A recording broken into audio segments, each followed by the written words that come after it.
तो टाइटल में जैसा आपने पढ़ा, never take running advice from a soldier slash फौजी स्लैश एनीवन। तो इस वीडियो को बनाने का मेरा मकसद क्या है, ये वीडियो में आगे जाके आपको पता चलेगा कि क्यों आपको किसी भी आर्मी वाले से रैंडमली रनिंग एडवाइस या ऐसे कोई भी फिजिकल रिलेटेड एडवाइस नहीं लेनी चाहिए।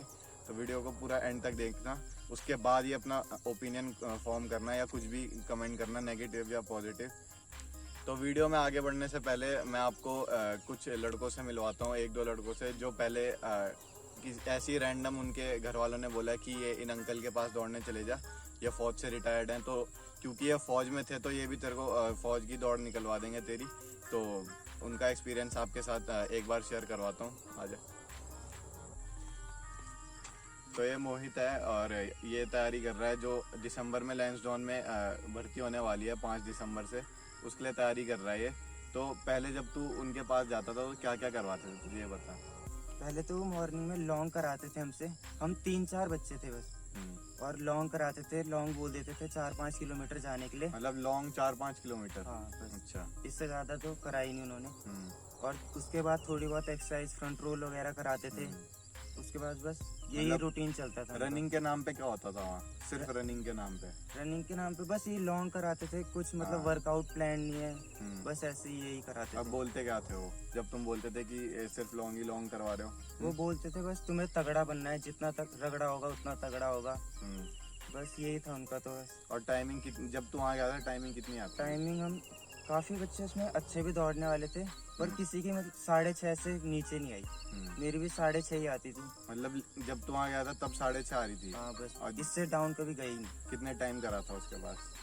3-4 महीने करा था हमने। और 3-4 महीने में 6:30 की 6:30 ही रही? हाँ 6:30 थी। अच्छा।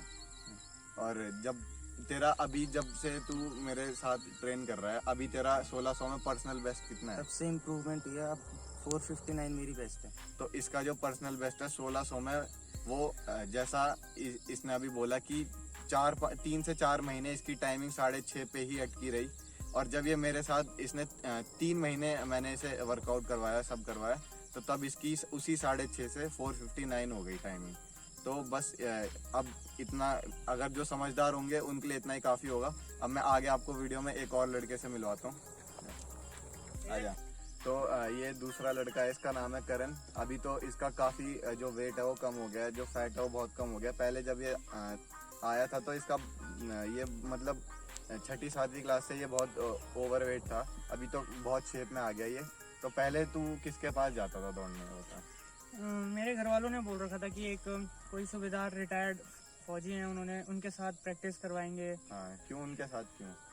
आर्मी के लिए तैयारी कराने के लिए बोल रहे थे कि पहले वेट गिराना पड़ेगा। हाँ, तो वेट गिराने के लिए क्या करवाया उन्होंने तेरे से? दोपहरी में दौड़ाते थे, कपड़े पहना के। हाँ। पैरों में वेट लगा के दौड़ाते थे। शिन पेन भी उसी वजह से हुआ था मेरे। अच्छा, पैरों में वेट लगा के शिन पेन हो गए थे।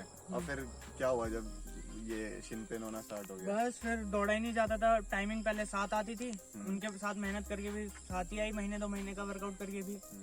तो जब तेरे शिन पेन स्टार्ट हो गया उसके बाद फिर क्या हुआ? मतलब जब शिन पेन, जो पैरों में वेट बांधने की वजह से शिन पेन हुआ, उसके बाद क्या हुआ? तो डॉक्टर ने रेस्ट के लिए बोला था और 1-2 हफ्ता रेस्ट के लिए घर में ही बैठना पड़ा शिन पेन की कंप्लीट वजह रेस्ट? से। हाँ। हाँ। उस टाइम पे कोई वर्कआउट नहीं, कोई रनिंग वगैरह कुछ नहीं हो पा रही थी। हाँ।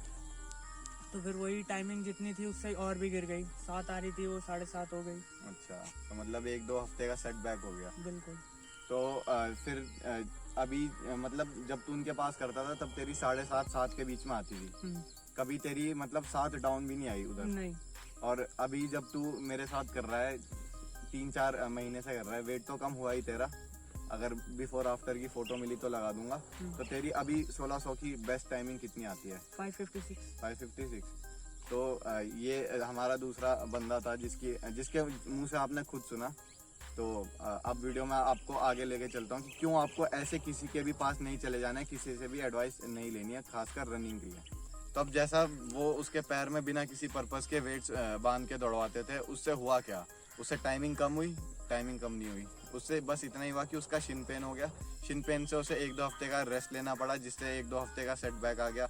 अब 1-2 हफ्ते अगर आप कोई एक्टिविटी नहीं कर रहे हो तो आपका फिटनेस लेवल तो नीचे जाएगा ही। तो जो जितनी पहले टाइमिंग आ रही थी उतनी भी नहीं आएगी। अब वो और ऊपर चली जाएगी, या आपको कोई मेजर इंजरी भी हो सकती है। माइनर इंजरीज तो होती रहती है, पर मेजर इंजरी अगर आपको हो गई, फिर 2 से 3 महीने आपके कहीं नहीं जाएंगे। आपकी जो 1 साल की भर्ती है वो भी आपको कैंसिल करनी पड़ सकती है, क्योंकि फिर आप दौड़ ही नहीं पाओगे। अगर दौड़ोगे तो फिर वो और इंजरी मेजर से होके स्ट्रेस रिएक्शन में, फिर स्ट्रेस फ्रैक्चर में बदल जाएगी। तो इस वीडियो को बनाने का जो मेरा मेन पर्पस है वो आपको यही बताना है कि बहुत सारे लोग, क्या होता है कि मतलब जो सोल्जर्स होता है हमारे इंडियन आर्मी के, उनके पास जाते हैं, या कोई रिटायर्ड होता है या कोई छुट्टी आया होता है तो उनके पास जाते हैं, बोलते हैं कि हमारी जो टाइमिंग है दौड़ की वो बनवा दो। अब वो उनके पास इसलिए जाते हैं क्योंकि वो भी आर्मी में और उन्हें भी आर्मी में जाना है, तो उन्हें ये लगता है कि ये भी आर्मी में, तो ये भी इन्हें पता होगा कि कैसे करना है। अब जाहिर सी बात है, अगर आप यूपीएससी का एग्ज़ाम दे रहे हो और अगर किसी ने क्लियर कर रखा है एग्ज़ाम, मेंस और एडवांस दोनों, तो आप उनसे टिप ज़रूर लोगे। पर इस फील्ड में ऐसा नहीं होता क्या है कि जो आपके आर्मी वाले होते हैं, उनकी जो ट्रेनिंग में उन्हें सिखाया होता है वो भी आपको वही करवाते हैं। अब जैसे जो पहला बंदा था मोहित, उसने क्या बोला कि वो मतलब रनिंग के नाम पे बस 4-5 किलोमीटर दौड़ाते थे और बस फ्रंट रोल या रोप क्लाइंबिंग या क्रॉलिंग करवाते थे, जिससे वो बोलते थे कि तुम तगड़े बनोगे। तगड़े आर्मी में अगर आपको जाना है तो डेफिनेटली आपको तगड़ा तो होना ही पड़ेगा, पर उससे पहले आपको अपनी 1600 मीटर की दौड़ बनानी है। और बात रही तगड़े रहने की, तो जब आप आर्मी में जाते हो, आपकी जो भी रंगरूटी होती है, ट्रेनिंग होती है, बेसिक एडवांस, उसमें वो आपको अपने आप तगड़ा बना देंगे। तो आपको तगड़े बनने की टेंशन नहीं लेनी। उससे पहले आपको ये देखना है कि मेरी 1600 मीटर की टाइमिंग आ रही है या नहीं आ रही।